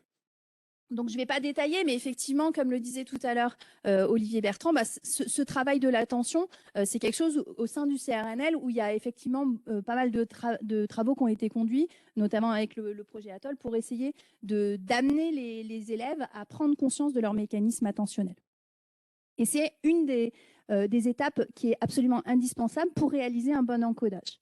Alors, pour aller un petit peu plus loin que vraiment le mécanisme purement attentionnel, je pense qu'un des éléments qu'on peut tirer finalement en tant qu'enseignant formateur, alors là c'est plus un exemple pour les tout petits, mais je pense que ça se prête très très bien aussi au niveau universitaire par exemple. Un des rôles de l'enseignant et du formateur, en fait, ça va être d'amener à établir des grilles de priorité. Quelle est la priorité de ce que je vais vouloir qu'ils retiennent en fait dans la présentation? Moi, par exemple, aujourd'hui, c'est quoi ma priorité? Comment est-ce que je fais une hiérarchie, un fléchage en fonction de ce qui est principal et de ce qui est peut-être un petit peu plus secondaire ou contextuel. Et là, je vous ai mis l'exemple d'un cahier d'histoire de ma fille sur Byzance. Et en fait, il y a des codes couleurs, mais en fait, ces codes couleurs, ils ne sont pas forcément faits pour attirer l'attention vers une structure qui est pertinente et qui est prioritaire du point de vue de l'enseignant quand on le met en regard des objectifs prioritaires que l'enseignant apporte par ailleurs pour le parent. Donc, on voit bien que ce n'est pas lisible en fait, dans la structure de ce qui est fourni à l'élève pour que lui, il puisse s'en emparer. Donc finalement, une des activités un peu métacognitives qui va être celle de l'enseignant, ça va être de se dire comment est-ce que soit moi je classe et je hiérarchise et je flèche les différents niveaux de lecture qui peuvent avoir lieu dans une activité, ou comment en fait j'aide l'élève ou l'apprenant à classer et hiérarchiser ces différents niveaux de lecture. Qu'est-ce qui est essentiel et qu'est-ce qui est une information support? On peut le voir par exemple ici, juste dans la carte, il y a probablement des informations qui sont vraiment essentielles et puis des informations qui sont peut-être plus secondaires, alors même si la résolution n'est pas très bonne, et qui ne sont pas indispensables à retenir par l'élève. Sauf que l'élève, comme il n'a pas l'expertise de l'enseignant, il ne va pas être capable, lui, forcément, quand il est très, très jeune, être capable de trier ce qui est prioritaire et ce qui est secondaire.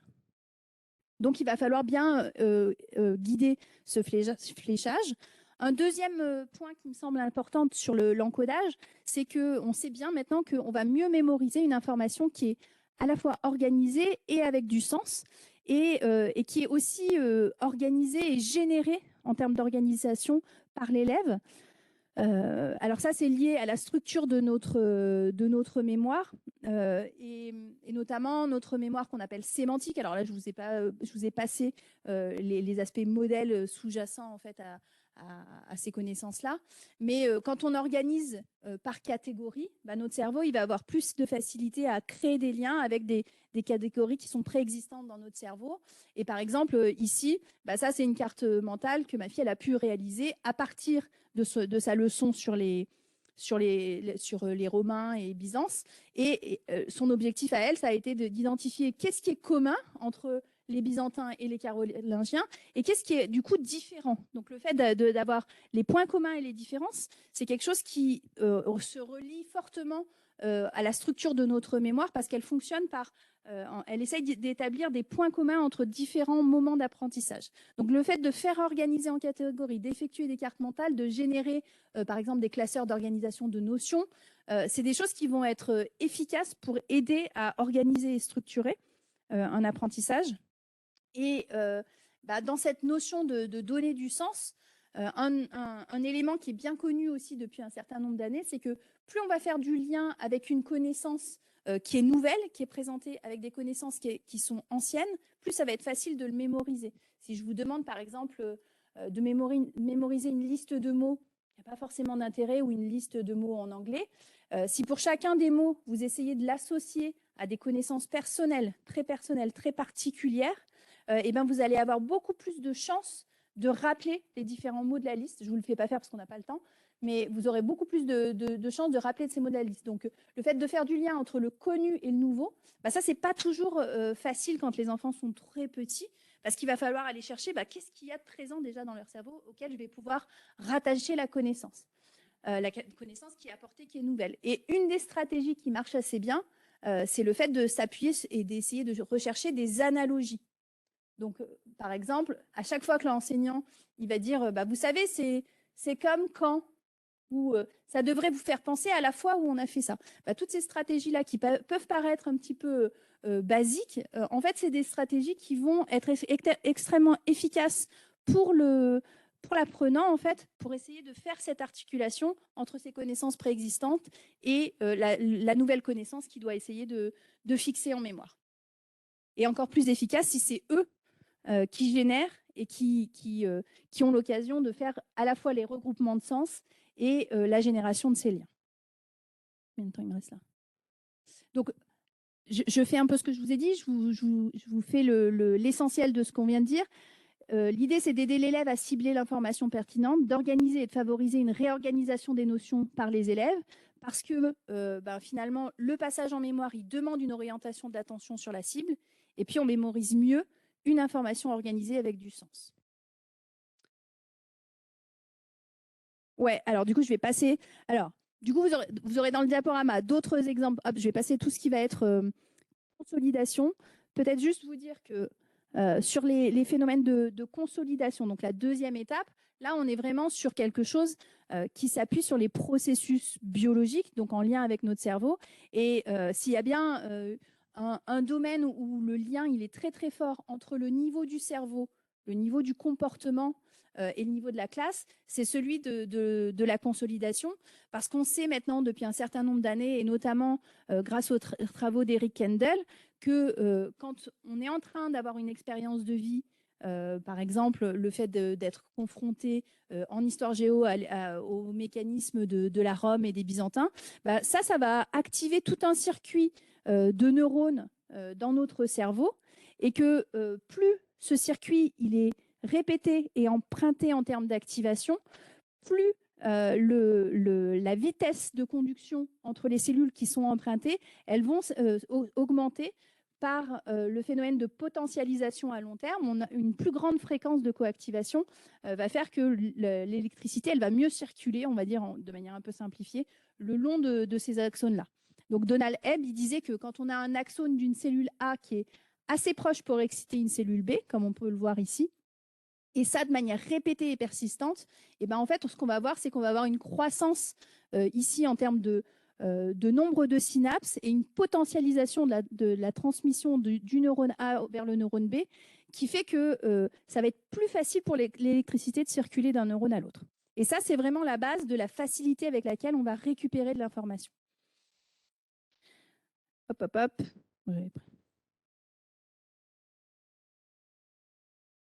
Donc, pour la consolidation, les mécanismes que je vous ai mis, je les nomme. Le fait d'avoir une fréquence d'utilisation, c'est un mécanisme clé de la consolidation. Le fait d'espacer les sessions d'apprentissage, c'est un autre mécanisme clé. Et le troisième mécanisme dont on a parlé tout à l'heure, c'est le sommeil, qui va être un des mécanismes qui est effectivement essentiel à ces mécanismes de consolidation. Au niveau de la récupération, je mets juste la slide de résumé. Ce qui va faciliter la mémorisation, c'est la notion de difficulté désirable. Et ça, c'est souvent un peu contre-intuitif aussi. C'est le fait que pour que la récupération elle se fasse bien, il faut qu'à un moment, on ait été confronté à une situation où on avait du mal à récupérer cette information. Et c'est en étant actif dans ces processus de récupération qu'on va pouvoir engager une meilleure récupération. Une récupération qui va être plus rapide et plus efficiente. Donc, je passe la main à Lynn, qui du coup va nous parler finalement des processus qui nous permettent de passer des faiblesses, des difficultés qu'on peut rencontrer à l'analyse vers la salle de classe. Merci Alice. Donc maintenant, je vais vous parler une partie de mes travaux de thèse que j'ai effectués à l'Institut des sciences cognitives Marc Jeanneret. Sur l'exemple de DigiTracking, c'est un outil d'aide à l'apprentissage de la lecture. Alors, donc tout d'abord, pourquoi un outil d'aide à l'apprentissage de la lecture? Eh bien, parce que contrairement à la plupart d'entre nous, pour qui la lecture de mots ne demande pas beaucoup d'efforts, parce qu'elle est plutôt automatique, pour les jeunes apprentis lecteurs, pour les enfants en CP, c'est une activité qui est très difficile, parce que nous n'avons pas de structure cérébrale qui serait dédiée à cette activité, qui serait déjà prête à la naissance. Et donc, voilà, au cours de l'apprentissage, le cerveau va devoir mobiliser les aires cérébrales qui seraient dédiées à d'autres tâches pour pouvoir analyser le texte. D'autant plus que pour les jeunes enfants, ils ont des capacités linguistiques et attentionnelles qui seraient immatures, alors que ce sont des capacités qui sont essentielles pour l'apprentissage de la lecture. Alors donc, pour ce qui est la compréhension des troubles de la lecture, on s'est longtemps focalisé sur les aspects linguistiques de la lecture, alors que les aspects visuels et attentionnels, donc le premier traitement de ces stimuli sont aussi importants. Et c'est ce qu'on va voir avec ce qu'on appelle le phénomène de crowding. Et donc, le phénomène de crowding ou l'encombrement visuel en français, eh bien, on peut comprendre ce phénomène en imaginant cette situation où vous devez chercher une personne en particulier et que vous peinez à la retrouver puisque il y a beaucoup trop de monde autour de vous. Eh bien, tout à l'heure, Alice a parlé du fait que notre attention est limitée et on ne peut pas traiter toutes les informations à notre disposition. Eh bien, là, c'est exactement le cas. Pour ce qui concerne les lettres, donc je vais vous inviter à faire une petite démonstration en fixant la croix qui est ici et essayer de voir, d'identifier les lettres qui vont apparaître à l'écran. Est-ce que vous êtes prêts? Voilà, donc je pense que vous, je pense que vous avez identifié de manière plutôt facile cette lettre R qui est à gauche, toute seule. Par contre, cette lettre R à droite qui est entourée par d'autres lettres, eh ben, c'était un petit peu plus compliqué parce que votre rétine, elle a aussi intégré les traits visuels des lettres qui entourent cette lettre R, ce qui fait que ça crée une sorte de confusion visuelle et qui entrave l'identification de la lettre cible. Et donc, ce phénomène, il est d'autant plus important quand on est loin du point de fixation. Donc, tout à l'heure, si vous aviez fixé la petite croix qui est juste à côté ici, et ben, l'identification de la lettre R à droite serait beaucoup plus facile parce que cette fois-ci, on est plus proche du point de fixation. Et donc, on sait qu'il y a un lien entre ce phénomène d'encombrement visuel et la dyslexie. On sait aussi que les jeunes enfants sont beaucoup plus sensibles à ce phénomène comparé aux jeunes adultes, aux adultes, pardon. Et donc, nous pensons que si on réduit l'intensité de ce phénomène, eh bien, on pourrait améliorer l'apprentissage de la lecture chez le jeune enfant. Et donc, c'est ce qu'on a proposé avec l'outil qui s'appelle Digitrack. Et donc, le principe, c'était alors, je vous mets la petite vidéo. Le principe, c'est de présenter un texte qui est flouté. Et donc, l'utilisateur peut utiliser son doigt pour déflouter le texte. Donc, ça, c'est l'exercice dans lequel l'enfant doit choisir l'image qui correspond au texte. Mais le principe est que voilà, il y a un texte flou et qu'avec le doigt, vous pouvez déflouter le texte. Et donc, l'intérêt, c'est l'intérêt du flou, pardon, c'est de masquer tout ce qui est loin de la fixation oculaire. Et par ce mécanisme, le crowding serait réduit. Et de plus, ce dispositif permettrait aussi une meilleure focalisation de l'attention sur les lettres cibles qui sont à traiter. Et donc, pour évaluer l'efficacité de cet outil de manière scientifique, nous avons entraîné les enfants en CP avec les exercices de lecture que je viens de vous présenter pendant la vidéo. Et donc, les enfants ont été entraînés avec ces exercices, soit sur papier, soit avec l'outil Digitrack. Et donc, nous avons utilisé une procédure qui s'appelle de crossover, c'est-à-dire que nous avons deux groupes d'enfants. Le premier groupe d'enfants a effectué l'entraînement avec le Digitrack pendant la première phase et ensuite, ils ont continué pendant la deuxième phase avec l'entraînement sur papier. Le deuxième groupe, on fait exactement les mêmes entraînements avec les mêmes modalités, mais avec un ordre inversé. Donc, papier, puis Digitrack. Et donc, avant et après chaque entraînement, nous avons mesuré les capacités de lecture des enfants. Donc ici, nous avons utilisé la BELO, donc la batterie d'évaluation de la lecture et de l'orthographe, qui consistait à lire des lettres, des syllabes et des graphèmes qui sont vraiment des unités de base de la lecture. Nous avons aussi utilisé l'Alouette, donc c'est la lecture d'un texte sans signification, et nous avons recueilli les mesures de l'influence et l'exactitude. Et donc, avec ces deux tests, nous avons soustrait le score de post-test par le score de pré-test pour avoir les scores de progression que nous avons analysés par la suite. Et donc ici, ce que vous voyez, ce sont des scores de progression de la BELO après un entraînement avec Digitrack en vert foncé et après un entraînement avec papier en vert clair. Et ce qu'on a montré, c'est que l'entraînement avec Digitrack améliore la lecture des petites unités, donc la lecture des lettres, des graphèmes et des syllabes, par rapport à l'entraînement sur papier. Et donc, à droite, on a des scores de progression individuels de chaque enfant. Nous avons aussi observé sur la mesure de la fluence de la lecture du texte Alouette que les enfants qui ont été entraînés avec la modalité Digitrack ont une plus forte progression en fluence de lecture par rapport à ceux qui ont été entraînés sur papier.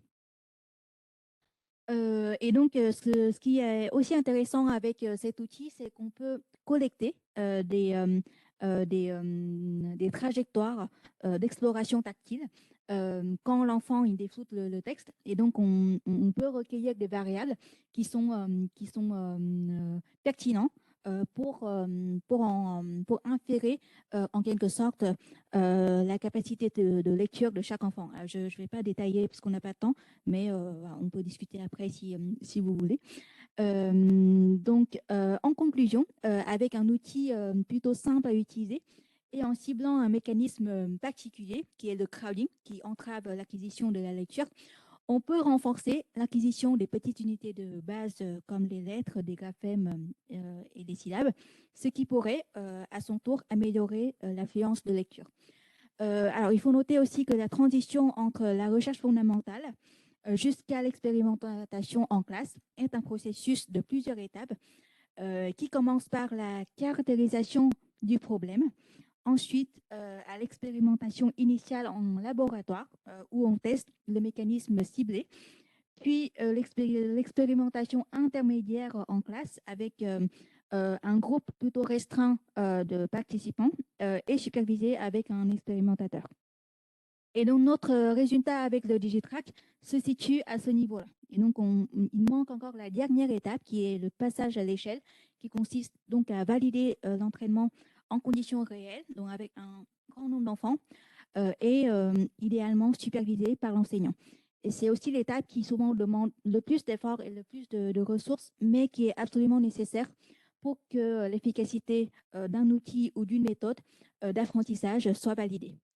Donc, voilà un exemple de l'utilisation d'un outil numérique au service de l'apprentissage de la lecture chez le jeune enfant. Donc, petit aparté, en ce moment, je suis impliquée dans un nouveau projet qui consiste à améliorer l'apprentissage de l'anglais chez les adultes, dyslexiques ou pas, avec Nathalie Bedouin qui est présent. Voilà, donc c'est une affaire à suivre donc, et je passe la parole à Alice pour la conclusion. C'était juste une diapo de conclusion pour reprendre un petit peu.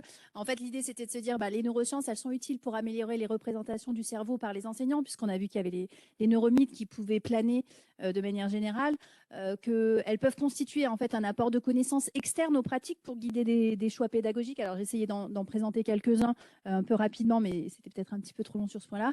Elles peuvent aussi constituer un apport de connaissances externes aux pratiques pour développer de nouvelles pratiques. Et je crois que la démonstration du travail de Lynn, elle était intéressante de ce point de vue-là, parce que c'est un exemple en fait de développement à partir de connaissances externes.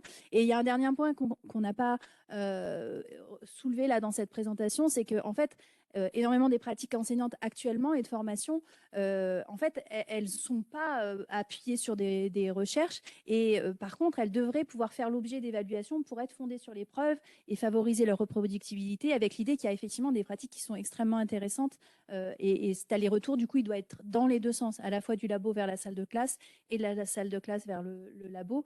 Et je pense que dans les ateliers, il y a certaines pratiques qu'on a voulu davantage de construction et de participation. Donc voilà, ça fait le lien avec les ateliers qui vont suivre. Et merci à tous pour votre attention.